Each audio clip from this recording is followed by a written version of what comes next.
To my channel. बहुत सारे ऐसे एस्पिरेंट्स हैं जो हार मान के बैठ गए थे कि मेरा सीबीटी क्लियर नहीं हुआ, उनके लिए तो अब सेकंड लिस्ट आ चुकी है। तो मैं उनसे यही बोलूँगी कि आप सभी अपनी टाइपिंग की प्रैक्टिस करें, क्योंकि यहाँ पे एक्यूरेसी बहुत मस्ट है। आप सारे अपने टाइपिंग पे ही सबसे ज़्यादा से ज़्यादा फोकस करें। बाकी जिनका टाइपिंग ऑलरेडी लगा हुआ है अभी 16 डेट तक, तो मैं उनसे यही बोलूँगी आप भी अपनी एक्यूरेसी पे फोकस करो। और मेरे आप चैनल पे आए हो पहली बार तो आप चैनल को सब्सक्राइब कर लीजिएगा, क्योंकि मैंने कैसे पास किया और बहुत सारे अपडेट्स आपको मेरे चैनल पे मिल जाएंगे।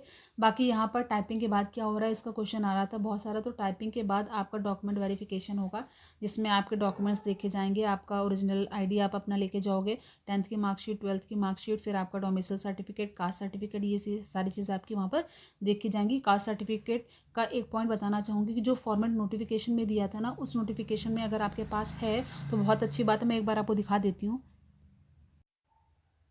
जैसे कि ये फॉर्मेट फॉर एसटी और एससी एसटी सर्टिफिकेट का है, और फिर ये ओबीसी का। अगर इस तरीके का फॉर्मेट में आपके पास है तो बहुत अच्छी बात है, नहीं तो आप सेंट्रल का ज़रूर बनवा के जाना वहाँ पर, क्योंकि सेंट्रल का एक्सेप्टेबल है। बाकी अगर आपके पास स्टेट का कास्ट सर्टिफिकेट है, सेंट्रल जैसे आपने बनवा रखा है या बनवाने के लिए दिया है, तो आप वहाँ पर ऑफिसर से टाइम मांग लेना, वो दे देंगे आपको कि हाँ ठीक है, अच्छा इस दिन तक आप सबमिट कर जाना।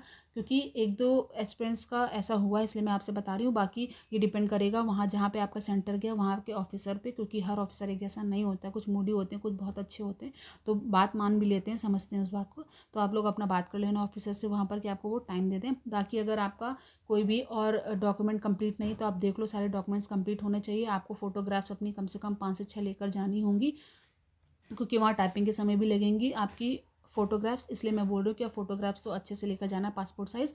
बाकी वहाँ पर पीएचडी में आपका सिर्फ मेजरमेंट किया जाएगा डॉक्यूमेंट वेरिफिकेशन के बाद, हाइट वेट मेज़र किया जाएगा, चेस्ट मेज़र किया जाएगा मेल्स का। तो इन सारी चीज़ों को से आप परेशान मत होना, आप नॉर्मल रहना। वहाँ पे बहुत ज़्यादा परेशान होने की ज़रूरत नहीं। सबसे मेन आपको टाइपिंग में रिलैक्स रखना है अपने माइंड को, जिससे कि आप टाइपिंग पास कर पाओ। क्योंकि अगर आप कोई भी एस्पिरेंट अगर वो टाइपिंग क्वालिफाई करेगा तभी उसका डीवी और पीएचडी मेडिकल होगा, अदरवाइज फिर वो वहीं टाइपिंग से ही बाहर कर दिया जाएगा। टाइपिंग में बहुत कम बच्चे पास हो रहे हैं, इस वजह से टाइपिंग के बाद डीवी पीएचडी हो रहा है। फिर वो बाकी मेडिकल का जब बताते हैं तो आपको उस समय वहाँ पर पहुँचकर अपना मेडिकल भी कराना होगा। तो ये डॉक्यूमेंट से रिलेटेड बहुत सारी क्वेरीज आ रही थी, इस वजह से मैंने बताने की कोशिश करी है आपको। बाकी जो चैनल पे पहली बार आए, चैनल को सब्सक्राइब जरूर कर लीजिए, जिससे कि आपको और भी फर्दर डिटेल्स आपको मिलती रहें।